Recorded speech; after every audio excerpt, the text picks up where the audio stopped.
First லைனில் தேவன் ஆவி பிதாவின் மகிமை அப்படின்ருக்கு. அதாவது தேவன் ஆவியாக இருக்கிறார், பிதாவின் மகிமையில் இருக்கிறார்.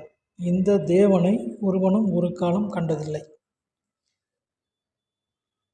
ஏன்னா இவர் ஒருவரும் சேரக்கூடாத வழியில் வாசம் செய்கிறவர், மனுஷரில் ஒருவரும் கண்டிராதவர், சாவாமை உள்ளவர், அதாவது நித்திய பிதா. இந்த தேவன், அதாவது பிதாவின் மகிமையில் ஆவியாக இருக்கிற தேவன், யோவான் 4:23 படி தேவன் ஆவியாக இருக்கிறார். அப்படி இந்த ஆவியான தேவன் தேவனாகிய கர்த்தராக வெளிப்படுகிறார். தேவனாகிய கர்த்தராக வெளிப்படுகிறார். எப்படி? பரிசுத்த தூதருடைய மகிமையில் வெளிப்படுகிறார். இந்த தேவனாகிய கர்த்தர் வார்த்தையாக இருக்கிறார்.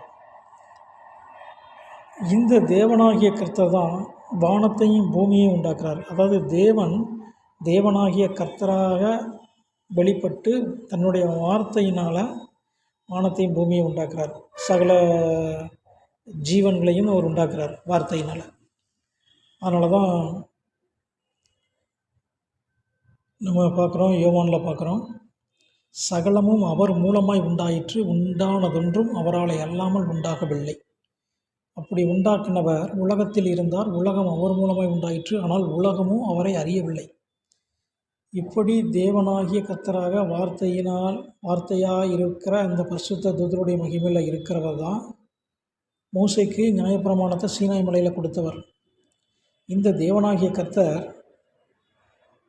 பழைய ஏற்பாட்டு பரிசுத்தவான்களுக்கு மட்டுமே தரிசனமானார். பழைய ஏற்பாட்டில் பார்த்த எல்லாருமே இந்த தேவனாகிய கர்த்தரை தான் பார்த்தாங்க, தூதர் மகிமையில் பார்த்தாங்க.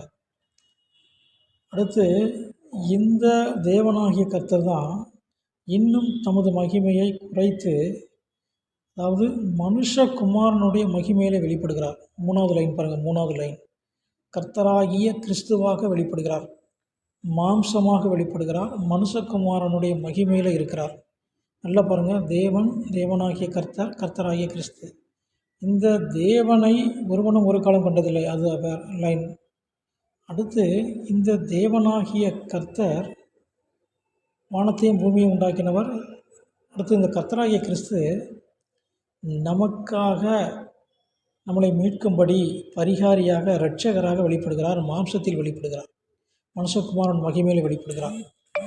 இந்த பரிசுத்த தூதருடைய மகிமை என்பது பழைய ஏற்பாட்டு பரிசுத்தவான்கள் மட்டும் பார்க்க முடியும். ஆனால் அந்த மனுஷகுமாரனுடைய மகிமை எல்லாரும் பார்க்கலாம். அதாவது இந்த பூமியில் இருந்த எல்லாருமே பாவிகளும் பார்க்க முடியாது. அவர் தன்னை தாழ்த்தி